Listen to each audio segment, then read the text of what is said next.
Shin here, and in 2025 I'm on a mission to use what I have, and one of those things is my gouache. I use my acrylic gouache a lot. I use watercolor a lot, but sometimes I kind of forget about gouache. I recently have picked up some new ones on some travels, and so I have some new gouache, so I've played around some with that. But I also have these Shin Han Gouache, which I have not used much. I've been wanting to kind of try them out with you, but just haven't gotten around to it. And so here they have sat for quite some time now. And these actually come in a set. I believe there's a set A and a set B that have 24 colors, and this is the set B, which I got because I thought they were a little bit more unusual colors that would not repeat the ones that I already had, because I have focused on having, like, you know, some of the primary colors, and I have a few others too, but I thought this would be a good place to add on to what I have. So since it's kind of an add-on one, it does not have like a white or a black or like the basic red, and it does have a good selection of blues and yellows, but like there's not just a regular red. So a little bit different color options, but today I want to swatch these out first of all, see what I've got, and then I have my gouache palette, which is in a children's watercolor tin, but I have filled these previously with some really inexpensive gouache that I was not very happy with. Some of these are okay, some of these are other kinds of gouache, but what I want to do today is make myself a nice gouache palette to have dried gouache to use that I can take with me or have handy when I just have a few minutes here or there. So that's kind of my goal, as well as trying these out. So if you have a project you want to do or some paints you want to swatch, pull them up and join me. Pulling out my grandmother's plate here that she also used for paint mixing. I'm using a Strathmore mixed media sketchbook. I really like the paper in these, and so I'm going to use this to swatch out these colors and maybe do a little bit of mixing and experimenting. The first thing I'm going to do is just to simply swatch all the colors and see what I have here in this set. I'm making a swatch that's more opaque, like full strength, and then I'm adding more water to make the second swatch so I can see what it looks like if I use it in a more watercolor effect way. I'm pretty loosey-goosey and not very scientific when I do my swatches, so you can see that I'm doing like a little mixing, just see how those mix together. I am labeling the colors, and I do keep the big swatch, the opaque swatch is just that pure color, but from there I'm more interested in just kind of trying things out, see what happens, as you can see, I'm mixing with the previous color, half of it, just seeing how they blend and mix together, playing with that a little bit. The most important thing when I have a new art supply is that I just want to spend a little time with it. I want to play around, kind of get a feel for how it works, and as well as seeing, you know, what the colors actually are. I've got a shadow here, so it's going to be kind of hard for you to see the colors very accurately right now. So I apologize for that. Hopefully some later views will work a little better. My first impressions with this gouache are pretty good. The opacity seems pretty good. I also like the way it dilutes down and for a more washy look. I like the color selection. Seems like a lot of these blue greens that are all pretty close together. I'm not sure I will need all of those in a palette together, as they're pretty similar, but I do use a lot of this color, so I don't mind having basically what will be backup tubes of this. So it seems to go on smoothly, and so far so good. The only downside I will say is that a few of the colors have separated, and so I even used a toothpick to kind of mix some of them in the tube before I squirted them out, but they do seem to remix nicely, and that's not a huge downer. It's a little bit annoying, but there was only a few of the colors that did that. I'm going to put on some music while I finish swatching out these colors, and then I will be right back with you.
Now that I have all the colors swatched that were in the set, I'm adding some white onto my palette and getting ready to do the fun part where I kind of mix some of these colors together, just really play around with them, just kind of a stream of consciousness play session with them, kind of putting them through their paces and see how they would work for me in the kind of scenarios I would be using them.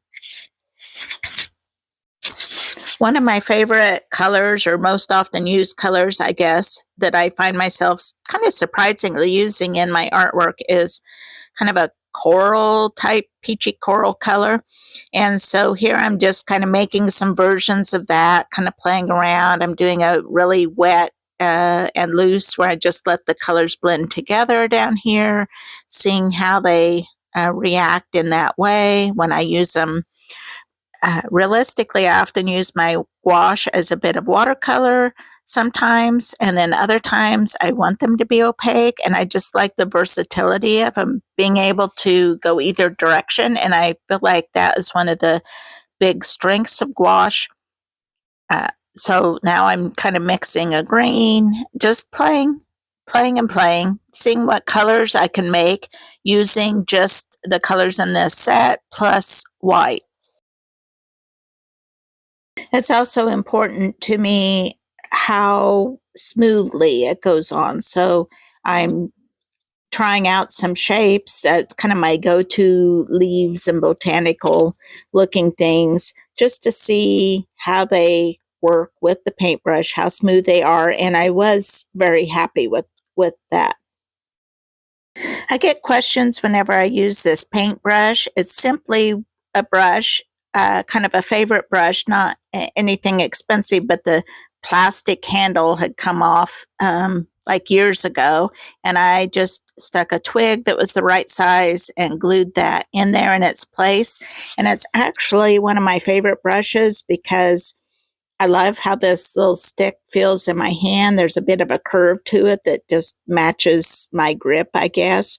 And I do really, really like this. And I keep intending to do this to more of my brushes. I think they're not only more aesthetic, but also feel good in the hand. Just continuing on with my play session, I'm doing some mark making, I'm doing some layering. One thing about what I do use a lot of acrylic gouache as well, but so one of the things I have to be mindful of when I'm using traditional gouache is that when you layer it, it reactivates the colors underneath, and so I have to be mindful, aware of that. That can be used to advantage, but I just have to remember that's going to happen. So I'm just kind of playing around a little bit with some of that layering, see how the layers mix together and making marks on top and just generally playing around with it. This is the best way to try out a new product in my mind. Is to just have a play with it. Don't think too much. Just play and see what it can do.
I've moved to a smaller paintbrush now and doing some layering with it, some mark making, just doodling basically with the paint.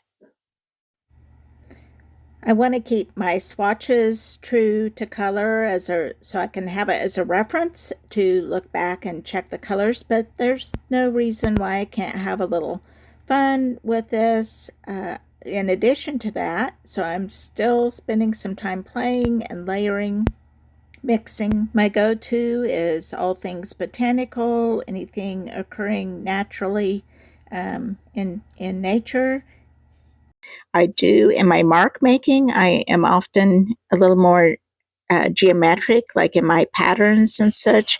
But if I'm just letting my paintbrush go free, this is the type of stuff that emerges. So, and that's pretty much what I'm doing right now.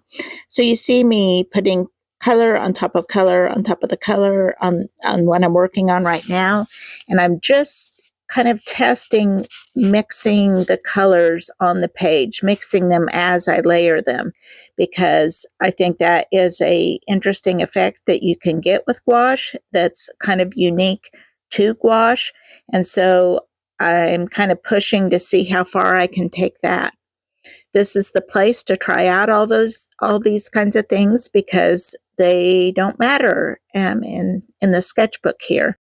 And so it's a really great place to play and just feel loose and free, as opposed to when you're really trying to accomplish a illustration for, some specific purpose. So I'm just really having a good time with these now. They are very buttery smooth. I really like the consistency compared to my cheap gouache that I had before. I really love these. The colors were good in my cheap gouache, but they just did not have the smoothness of texture that these have. They were much more inconsistent and a little harder to reactivate with water. Like some of the colors on this palette here have begun to dry a bit, and they still are reactivating nicely with a wet paintbrush. Another thing that's really nice about gouache, like as opposed to watercolor, is that it can be opaque, so you can layer light colors on top of dark colors, and that is can be a really handy feature. So as you see here, I'm layering that orange on top of those darker blue colors, and it's working quite well. So that's a big plus. I get a little bit of mixing, but nothing that I can't overcome, especially with adding more layers on as I'm doing. So with a second layer, you see that I can achieve a lot of opacity, and that orange on top of the blue really pops. So that's a really great feature about gouache, and these Shin Han Gouache don't let me down on that. So the next thing I want to do is to fill this palette so that I can let them dry and have an easy palette to pull out on the go, to take with me, even to use at my desk when I don't want to take time to get out the tubes, and just makes it quick and accessible. I love using gouache this way, and that's really the probably primary reason that I use gouache instead of like acrylic gouache, is this ability to re-wet and to use from a dry palette. So I have a few other brands that I've been happy with too. I got a little bit of gouache when I was on a recent trip to Italy. That works really nice. I have some Winsor and Newton. I have some Holbein. I have some Turner gouache, just like odds and ends.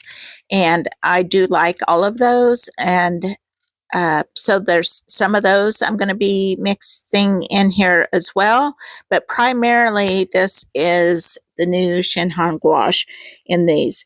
And I am also doing a lot of mixing colors. So I'm kind of selecting things I think I will use the most.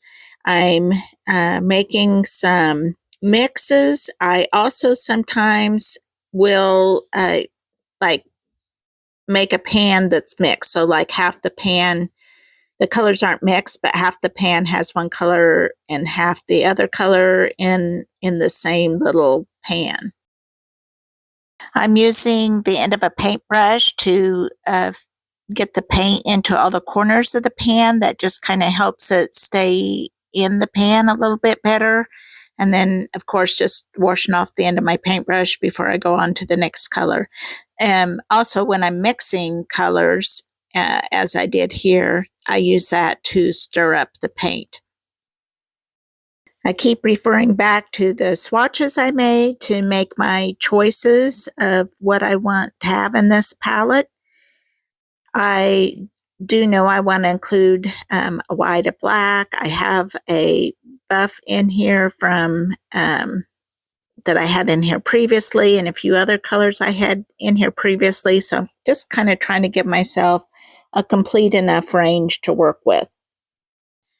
There were a few colors I wanted to use that I did not really have available in this set. I'm pulling out some Turner gouache now to mix kind of like a brick red or Bordeaux. I'm not sure exactly what it'd be, something in kind of burgundy, something in that range, a deep dark red that I would have to use.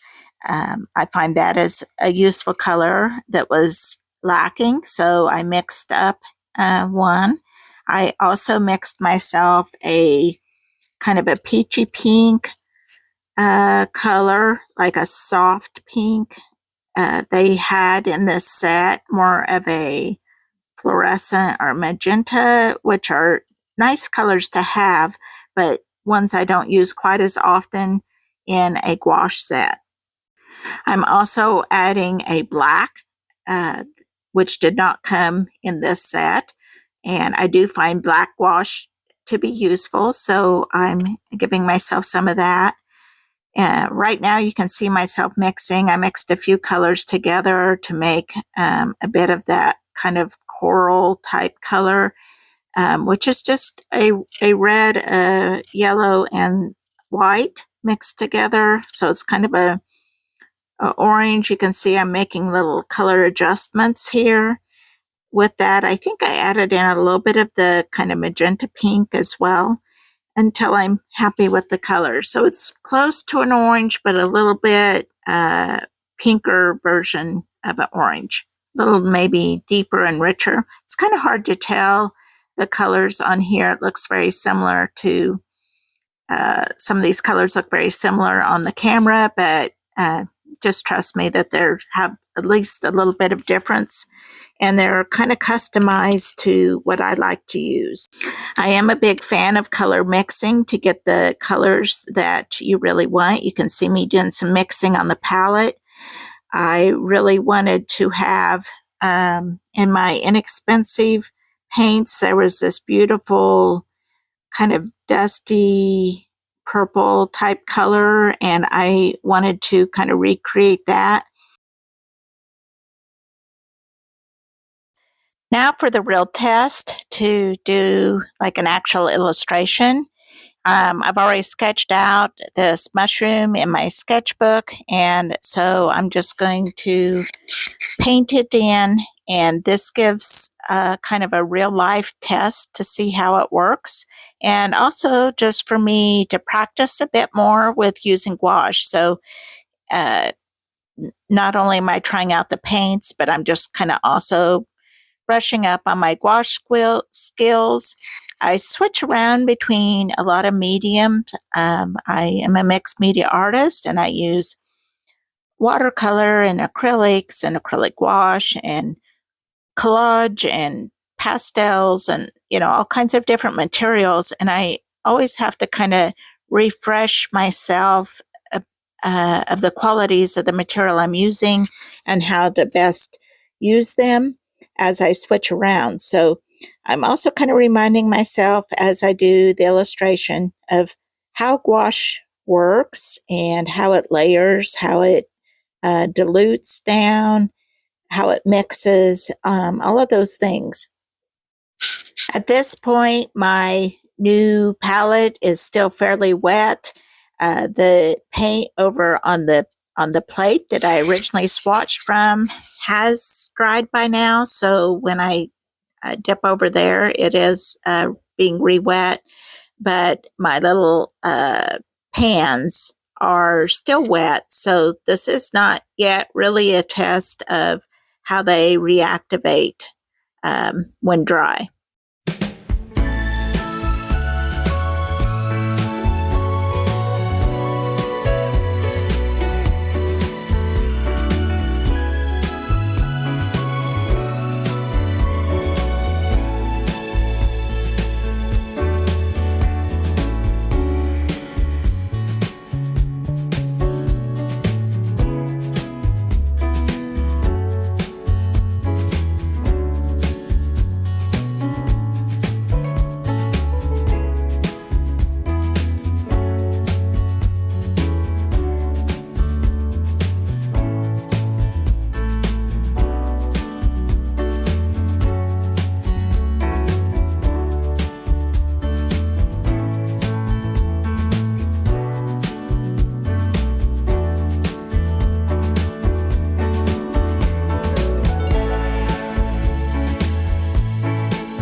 I have a second illustration here that I'm going to do, this time with a little bit more of a watercolor look. So I'm going to add more water to my paints and keep it pretty wet and loose and just kind of let the colors blend that way. So I'm just kind of testing its limits as a watercolor.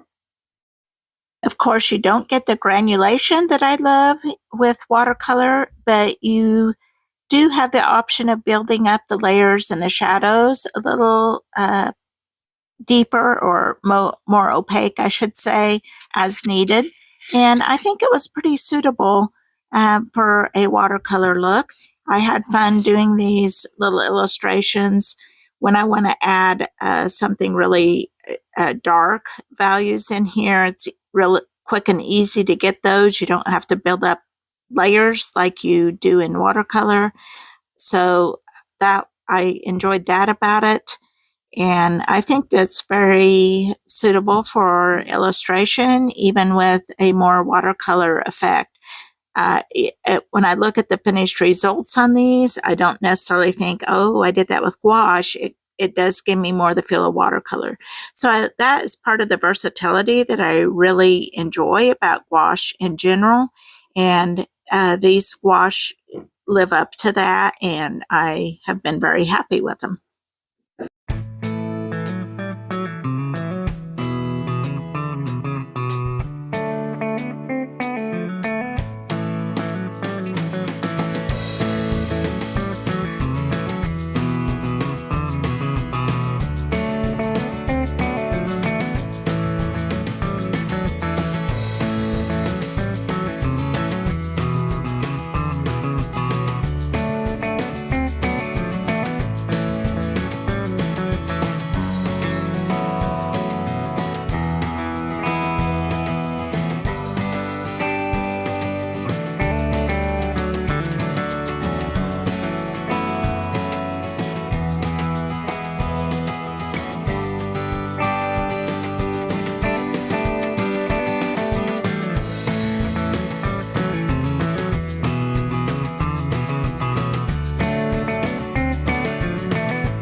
So that's my test of Shin Han Gouache.